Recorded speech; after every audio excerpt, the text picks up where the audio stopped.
Queridos irmãos, a paz do Senhor, estamos aqui mais uma vez para conversar um pouco sobre a lição deste domingo, que ocorrerá dia 21, que tem um tema falando mais uma vez sobre os pais, e trazendo assim a importância dessa figura na vida dos filhos. Gostaria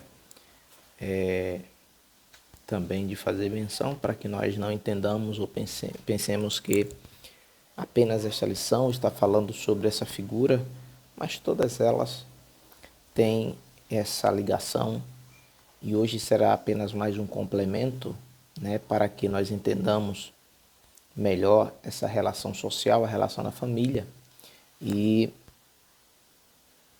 observemos que podemos sempre fazer algo melhor, sempre podemos melhorar. A importância da paternidade na vida dos filhos traz aqui a lição deste domingo.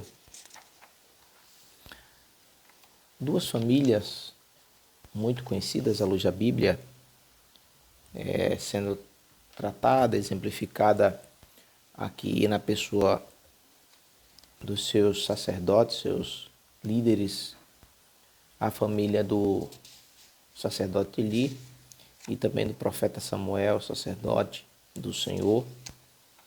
E veremos dentro do esboço da lição um fator importante, irmãos, que eu acho que vale a pena para que você tenha esse, vamos dizer assim, esse arcabouço para conversar amanhã com sua turma, com a sua classe.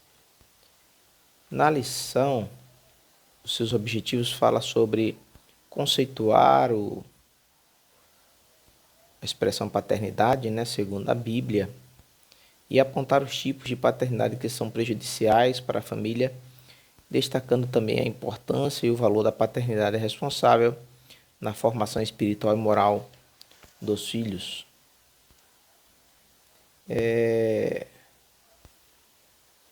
A paternidade, conceitualmente falando, ela é muito mais do que apenas um laço sanguíneo, né?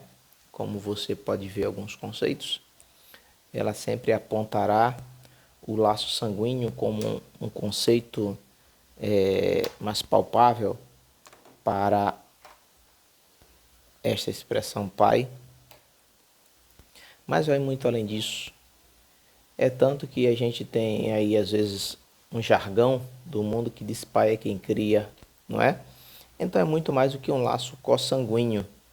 Mas na lição de hoje, falando sobre essas duas famílias, teremos aqui algo muito importante que precisamos aprender para aplicar em nossa vida. Em especial os tipos de paternidade que o autor chama como extremista, mas que a gente precisa entender esta colocação. Irmãos, quando se fala em extremista, aqui a gente está falando basicamente de extremos, né? Onde você pode incorrer em falhas. Viver no extremo é um viver perigoso. Então, se viver no extremo é perigoso, a figura paterna extremista, ela não foge dessa realidade. É perigosa também.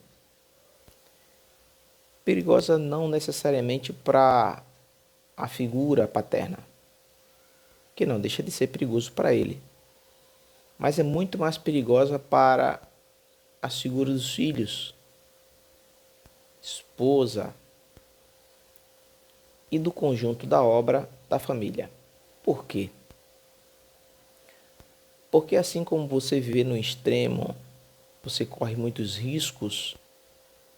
O exercício paterno no extremo, de forma extremista, oferece riscos também inerentes a essa característica, essa condição. E a primeira característica aplicada aqui é a autoritária ou autocrática. Você ser uma pessoa muito autoritária. Esta relação, ela enfraquece um pouco o laço afetivo. Daí o problema desse extremo, vamos dizer assim. Porque embora sendo filho, ninguém gosta de ser tratado dessa forma extrema, espancamento, falta de respeito. Então a paternidade na forma autoritária, ela vai sim trazer uma certa dificuldade para as relações familiares. E a paternidade, no tópico 2, fala paternidade permissiva, que de igual modo, irmãos, ela causará danos para o relacionamento familiar. A diferença é que muitas vezes, se você for botar esses dois extremos, um extremo apresenta um desconforto ou uma situação desfavorável para o lado do filho, né? Se tiver um pai autoritário, que não tem limites em seu tratamento, o filho se sentirá subjugado, se sentirá, em outras palavras, desassistido de um pai ou até de uma família, né? E isso causará problema para o filho diretamente no seu crescimento, no seu desenvolvimento social. Mas a paternidade permissiva, ela também causa um dano. Considere este como outro exemplo. Já na paternidade permissiva, o filho, ele se sentirá muito à vontade. Ele terá a sua palavra, os seus desejos comumente atendidos. Mas essa paternidade permissiva desta feita, ela não vai trazer dores imediatas para o filho ou para os filhos. Porque nessa condição, normalmente eles estarão praticando aquilo que muitas vezes eles desejam.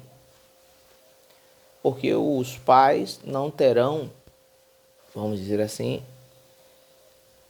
a prática da limitação das atitudes e das ações daquele filho. Isso é um outro extremo.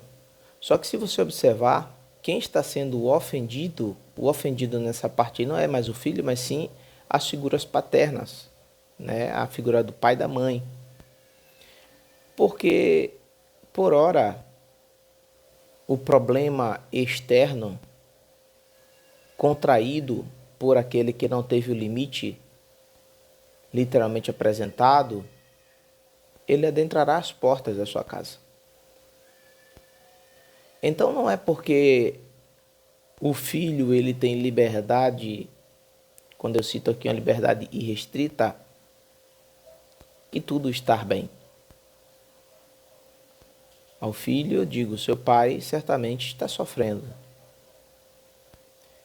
E por este motivo, em algum momento, por essa permissividade dos pais, o problema acontecido lá fora invadirá as portas da sua própria casa. Então, irmãos, a gente precisa entender o conceito básico nesse sentido de liderança. A liderança, agora trazendo a figura do pai, ela em dado momento será sim autocrática. Em dado momento ela será autoritária. Mas em outro momento ela será um tanto quanto democrática e às vezes até liberal. Esses conceitos, irmãos, são conceitos básicos de um líder. Mas, para que entendamos qual seria o líder mais, vamos dizer assim, mais bem que conduzisse melhor, vamos dizer assim, os seus liderados, ou que fosse mais um exemplo a ser seguido, vamos dizer assim, ele não pode ser num todo autocrático ou autoritário. Porque isso, em algum momento, inviabilizaria a condução dos seus trabalhos. Da mesma forma, a liderança democrática vai ter situações que, embora as características da condição, do lugar, seja uma democracia de decisões, seja compartilhamento para que chegue-se a um denominador comum, em algum momento a decisão ela tem que ficar sobre a tutela de um responsável. E neste momento a liderança liberal ou democrática, perdão, ela sai de cena. Ela sai de cena. A liderança liberal é o mesmo sentido, porque liberalidade sem ordem e decência vira libertinagem, vira anarquia. Então, a gente tem que ter muito esse cuidado, esse sentimento, para que esse entendimento ele consiga nos conduzir em nossa vida familiar. Então veja, se na liderança existe uma liderança chamada autocrática ou autoritária, na família a figura paterna também apresentará essa característica. Mas assim como na vida, no dia a dia de um líder, de uma equipe, seja ele aonde estiver, trabalho ou esporte, seja onde ele estiver, ele precisará, para que ele consiga desenvolver bem seu trabalho e conduzir bem seus liderados, incorporar em si as características das três lideranças. Ele precisa ser um líder autocrático quando for necessário, democrático quando necessário, liberal quando necessário. E a sua sensibilidade, a sua maturidade, esta o fará entender o momento a qual ele precisará exercer a sua liderança de acordo com a necessidade e a liderança específica para aquilo. Na sua família, na minha família, também é assim. Vai ter momentos que o pai vai ter que dizer não. E ao dizer não, a palavra dele deve ser respeitada. E vai ter momentos que ele vai dizer sim e vai ser tranquilamente recebida. E vai ter momentos que ele até vai se abster de decidir, vai dizer, olha, decidam por vocês. Essas características, elas precisam estar, irmãos, incorporadas em nós na qualidade de pais. Observe que na história que relata o texto da nossa lição, a família do sacerdote Eli, existiu uma falta de liderança por parte do seu pai, do sacerdote, em relação aos seus filhos, Ofni e Finéias.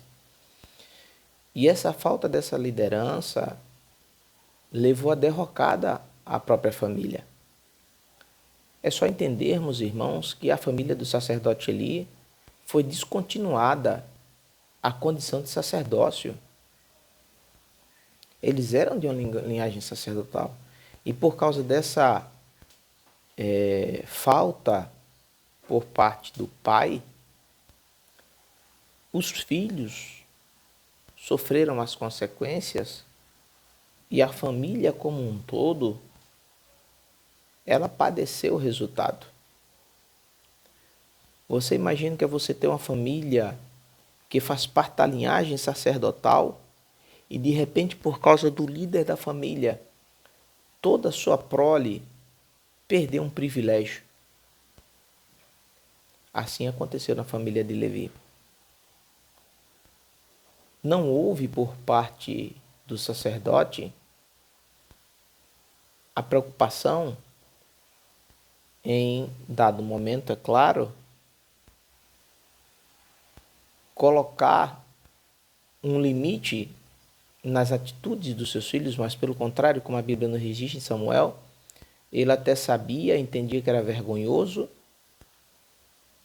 mas não conseguiu impor limites ao ponto de Deus dizer que ele honrava mais seus filhos do que o próprio Deus. Então, nesse momento, você vem a entender que faltou a liderança autocrática ou a figura paterna autoritária, onde, na qualidade de pai, de sacerdote, ele colocaria um limite e diria que dali não poderia ser transposto. E se transpusesse aquele ponto, algo teria que ser realizado. E isso, irmãos, é prejudicial à família. É um tema muito importante, que nos leva a refletir muito sobre essas frases. Você vai ver um outro exemplo para a gente encerrar, que está na lição, a família do sacerdote, do profeta Samuel. Os seus filhos também não copiaram seu exemplo. Mas observe que o fim foi diferente. É sinal de que o pai se esmerou, né, para que houvesse uma solução, houvesse um caminho a ser seguido. Se compararmos o final da história de Eli e o final da história de Samuel, veremos antagonismos ou antagonismo fortíssimo. Enquanto ele morreu e teve em sua casa a descontinuidade do sacerdócio, Samuel morreu cheio de dias, honrado, né? São dois fatores que não se alinham em nenhum momento. Agora você vê as atitudes do profeta Samuel. Samuel foi um dos grandes juízes de Israel. E quem não lembra ou não conhece a história dos juízes de Israel? Momentos onde o povo de Israel obedecia, Deus abençoava, esquecia, Deus castigava, né? E ficava aquele sobe e desce espiritual do povo de Israel. Então, irmãos, nessa condição, o profeta Samuel, observando, vendo a falta do ensino dos pais para os filhos, porque isso está escrito desde Deuteronômio, ou seja, lá com Moisés, que Deus falava que o pai teria a responsabilidade de ensinar os seus filhos. Já com Salomão, escrevendo em seus Provérbios 22:6, se não me falha a memória, ele fala que nós devemos ensinar o menino no caminho que ele deve andar e até quando envelhecer ele não se esquecerá dele. Então está sobre a responsabilidade dos pais produzir esse conhecimento na criança, despertar esse desejo na criança, nos seus filhos. E Samuel, irmãos, eu posso inferir que ele se empenhou tanto nisso que foi com Samuel que começaram-se as escolas de profetas. Foi ele quem teve destaque nessa empreitada. Ou seja, ele não se preocupava apenas com sua casa, mas na quadra de profeta e sacerdote. Ele também se preocupou com a comunidade, para que as pessoas entendessem o quanto precisariam aprender com quem sabia. Então esta figura, irmãos, tem um destaque todo especial nas linhas da palavra de Deus, nos ensinando muito sobre esse tema, sobre essa parte da história. A nossa lição vai falar também sobre pais omissos, relapsos. Então você observa que não temos como desassociar uma coisa da outra. Se o pai ele não exerce com esmero a qualidade de líder na sua casa, ele incorrerá necessariamente no prejuízo da omissão, né? Da falta para com seus filhos. E é um pecado, irmãos, muito difícil, porque normalmente quem é omisso, ele não se vê como errado, né? Ele não acha que isso seja um equívoco, um erro praticado por ele.